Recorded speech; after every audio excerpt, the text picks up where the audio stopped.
कानी बहू।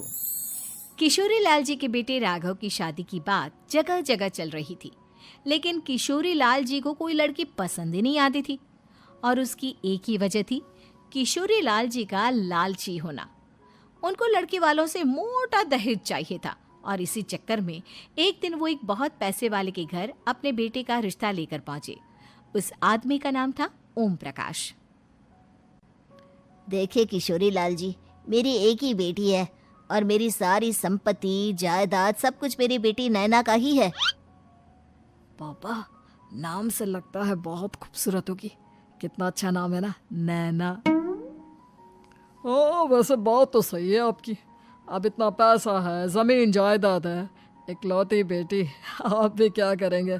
सब कुछ उसे ही देंगे ना। बिल्कुल ठीक पहचाना आपने।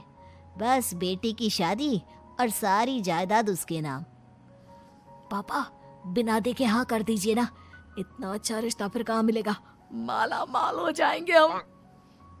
मैं अपनी बेटी को बुलाता हूँ। अरे नहीं नहीं नहीं नहीं, आपकी बेटी का नाम नैना है, सुनकर ही लगता है बहुत सुंदर होगी। रहने दीजिए अंकल, मैं तो आपकी बेटी के नाम से ही इतना खुश हो गया हूँ कि उसे बिना देखे शादी करने को तैयार हूँ।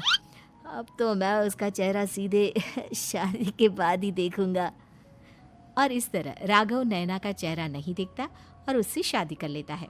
शादी के बाद अपनी सुहाग रात पर जब राघव नैना का घूंघट उठाकर देखता है तो नैना की आंखें बंद थी। कितनी खूबसूरत हो तुम नैना, जरा अपनी आंखें खोलकर मेरी तरफ देखो तो सही। नहीं, मुझे शर्म आती है। अरे, मैंने तुम्हें शादी से पहले भी नहीं देखा, और अब अगर तुम आंखें खोलकर मुझे देखोगी भी नहीं तो मुझे अच्छा कैसे लगेगा? इससे पहले कि नैना अपनी आंखें खोलकर राघव की तरफ देखती, अचानक से लाइट चली गई और राघव नैना को पूरी तरह से देख भी नहीं पाया।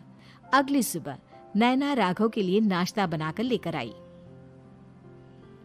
अरे ये क्या, आधा पराठा सीका हुआ है और आधा बिल्कुल कच्चा।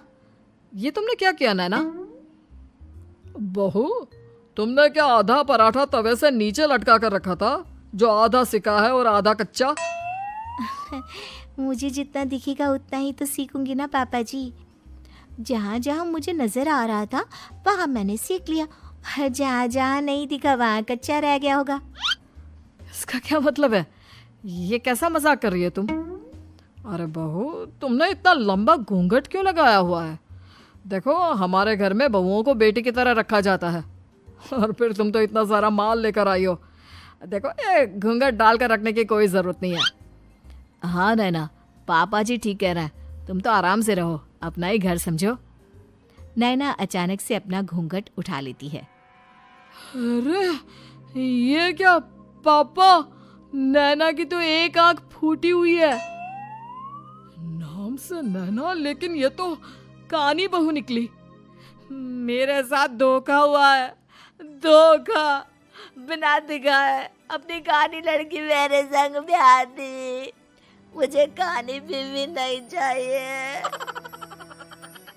मुझे अभी ओम प्रकाश जी से बात करनी पड़ेगी।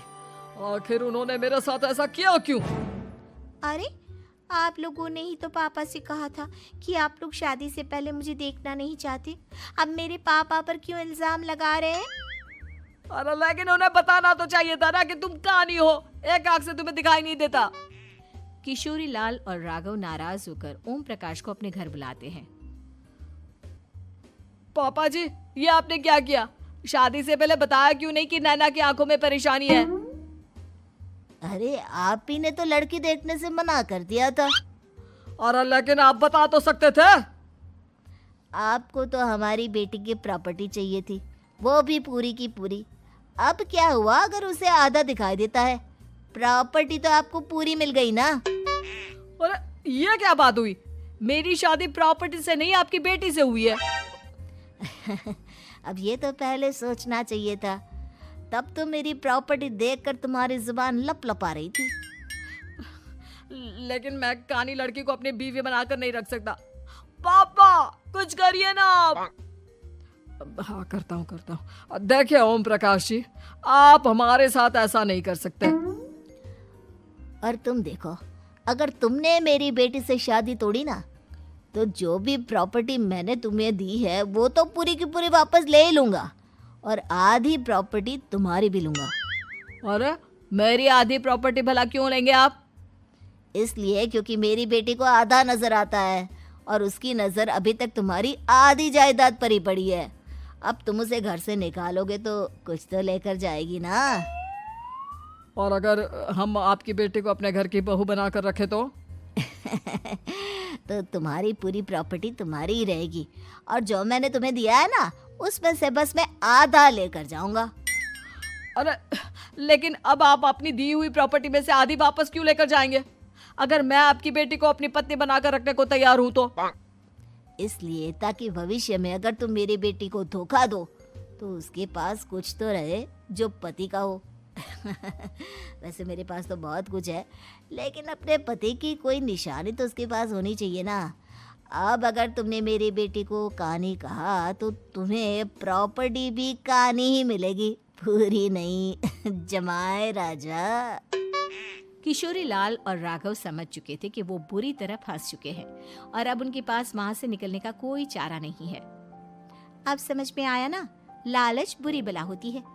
एक तो तुम्हें प्रॉपर्टी मिली, ऊपर से बीवी मिली, उसमें तुम्हें नखरे भी दिखाने हैं। आए बड़े, चुपचाप बैठो दोनों। कुछ दिनों के बाद नैना राघव की कार लेकर बाजार घूमने निकलती है और जब कार लेकर वापस आती है, ये क्या? एक तरफ से मेरी गाड़ी पूरी खराब हो चुकी है। लगता है तुमने मेरी गाड़ी को किसी दूसरी गाड़ी के साथ एक्सीडेंट किया है। अरे अरे कितना बड़ा नुकसान कर दिया तुमने बहू। वो क्या है ना पापा जी, मुझे एक आंख से दिखाई नहीं दे रहा था, सामने से गाड़ी आ रही थी। मुझे तो सिर्फ आधा ही दिखाई दिया और वो गाड़ी मेरी कार से रगड़ते हुए निकल गई। अब मैं क्या करूं बताओ? आप इसे ठीक कराने के पैसे कौन देगा? तुम्हारे पापा? तुमने मुझसे इस तरह से बात की? अभी रुको। नैना राघव की शिकायत ओम प्रकाश को कर देती है। देखो राघव, अब जो मेरी आधी प्रॉपर्टी तुम्हारे पास थी ना, उसमें से आधी और मैं लेकर जाऊंगा, क्योंकि तुमने मेरी बेटी को डांटा। अरे नहीं नहीं पापा जी, गलती हो गई, माफ कर दो। गलती की तो कोई गुंजाइश ही नहीं। अगली बार मेरी बेटी को डांटा तो बची हुई आधी में से आधी और ले जाऊंगा। लालच के चक्कर में हम दोनों ने बहुत बड़ी गलती कर दी बेटा। एक तो तुम्हें कानी बहू मिली और ऊपर से जो माल मिला वो भी काना। इस तरह राघव की हर एक गलती पर ओम प्रकाश उसकी प्रॉपर्टी का आधा आधा हिस्सा लेकर अपना सारा माल वापस ले गया और राघव को कानी बीवी से काम चलाना पड़ा। भाई लालच वाकई में बुरी बला है।